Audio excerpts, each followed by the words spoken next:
Hi there, it's Ed Oakley. I'm at the Maritime Institute in Baltimore. This afternoon I have the pleasure of doing the kickoff session to a week-long program that a number of people from a client who's across the entire United States will be attending. And I had an experience this morning that I want to share with you because those of you who are like me, engineering background, scientific background, task-oriented background, far away from the people side of the world, if you will, I think will really relate to this. You see, I went down to breakfast in this large facility, and it's Sunday morning, and so there weren't a lot of people down there, but what I noticed is that everyone was sitting at a separate table. Tables of four with one person at probably 7 or 8 different tables. Now I'd come down the elevator and spoken to what appeared to be a delightful young woman, and as I'm getting my food and looking around where to sit, I said to myself, I should see if that young woman would mind me sitting with her. It just doesn't make sense for all these people who are here for some reason. Many of these people will be in the same sessions and they're not taking the opportunity to meet each other. Now, this is tough for me as the engineer in me, the scientist in me, the technician in me, the task-oriented person. And those of you who are more task-oriented than people-oriented will appreciate this, I think.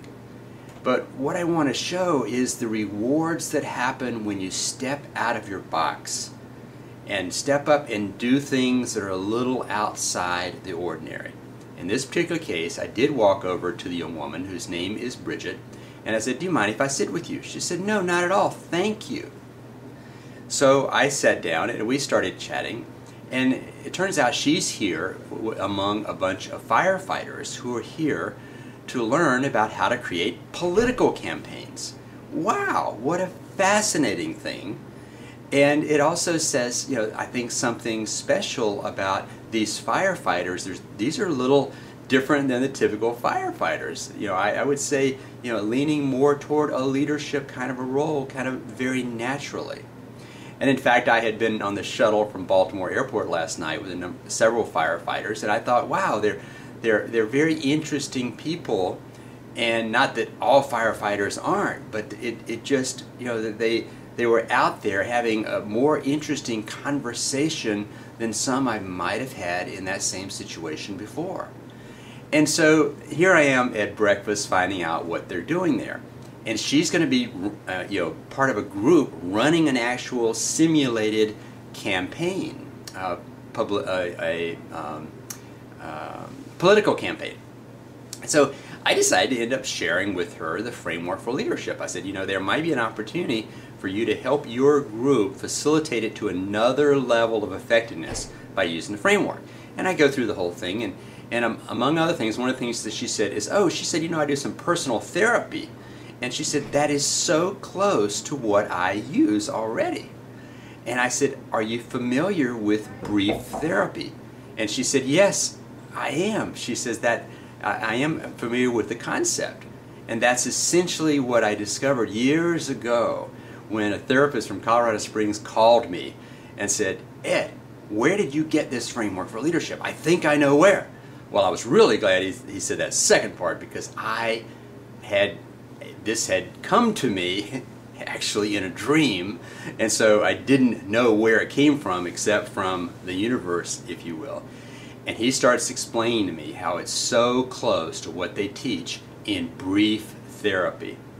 But anyway, more importantly is I had a delightful conversation with this young woman, and I'm going to send her a copy of the book and coach her through how she might use the framework or use it as a template. And it's not like you have to use all 5 steps. You all know that. I've said that many, many times.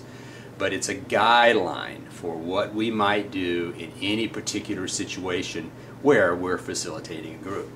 So, but the message today is I'm much more enlivened now.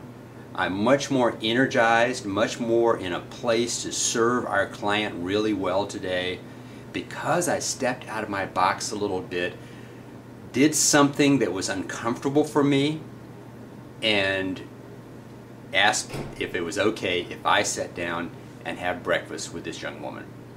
I invite you to, when you've got this feeling that you ought to do something a little bit different, don't slough it off. Listen to yourself. Take advantage of that opportunity. Hey, what's the worst thing that happened? What's the worst thing that could have happened? I could have asked her if I could sit down to have breakfast with her, and she could have said, no, I'd rather be alone. Okay, fine, thank you, and that would have been it.